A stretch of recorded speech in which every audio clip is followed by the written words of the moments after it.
Revolution होती है, औद्योगिक क्रांति होती है। तो औद्योगिक क्रांति के बाद क्या हुआ कि अचानक से यूरोप में प्रोडक्शन काफी ज्यादा बढ़ जाता है। अब एग्जाम्पल के तौर पे समझिए कि पहले नॉर्मली समझ मान लीजिए कि कपड़ा बनाने का काम चल रहा है, तो अभी तक क्या था कि हैंडमेड होते थे, हाथों से कपड़े बनाए जाते थे। तो नॉर्मली एक कपड़े को तैयार करने में 1 दिन लगते थे, 2 दिन लग जाते थे। लेकिन अब रिवॉल्यूशन हुआ, इसका मतलब है कि बड़े पैमाने पे टेक्नोलॉजी का आगमन हो गया, टेक्नोलॉजी आ गया, इंफ्रास्ट्रक्चर आ गया, बड़े बड़े मशीन्स का आविष्कार हो गया। इससे क्या हुआ कि प्रोडक्शन काफी ज्यादा बढ़ गया। अब मानिए कि जब प्रोडक्शन बहुत ज्यादा बढ़ गया तो अब आपको बड़े मार्केट की जरूरत पड़ेगी अपने प्रोडक्ट को सेल करने के लिए।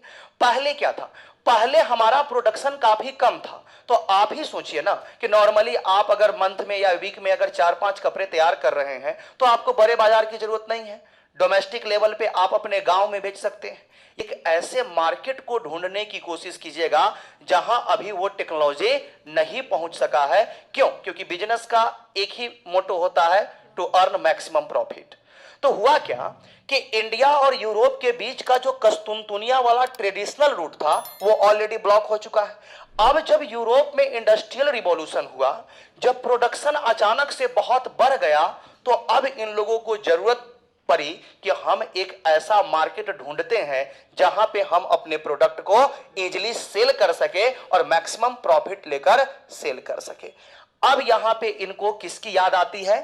इंडिया की याद आती है कि ये काम करो और चलो इंडिया पहुंचने का रास्ता अब ढूंढा जाता है। ऑलरेडी जो लैंड रूट हुआ था वो तो एक तरह से ब्लॉक था।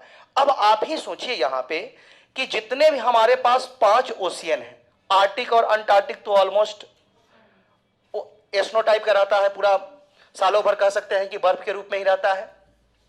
ये जो अटलांटिक, पैसिफिक और इंडियन ओशियन देख रहे हैं, ये देखिए तो सारे ओशियन एक दूसरे से कनेक्टेड है कि नहीं है?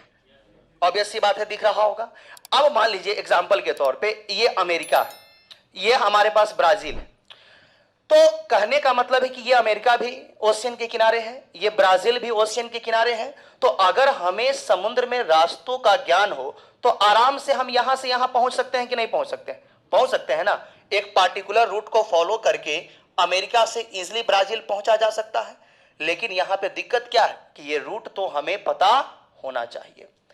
अब यहीं पे देखिएगा कि एक खोज की नई दुनिया प्रारंभ होती है।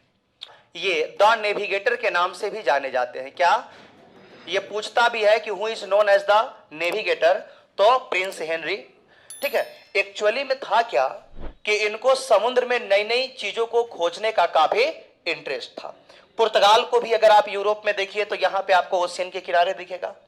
अब यहीं से एक नई दुनिया का आगाज होता है और अलग अलग कंट्री जैसे पुर्तगाल हो गया, स्पेन हो गया, अब ये लोग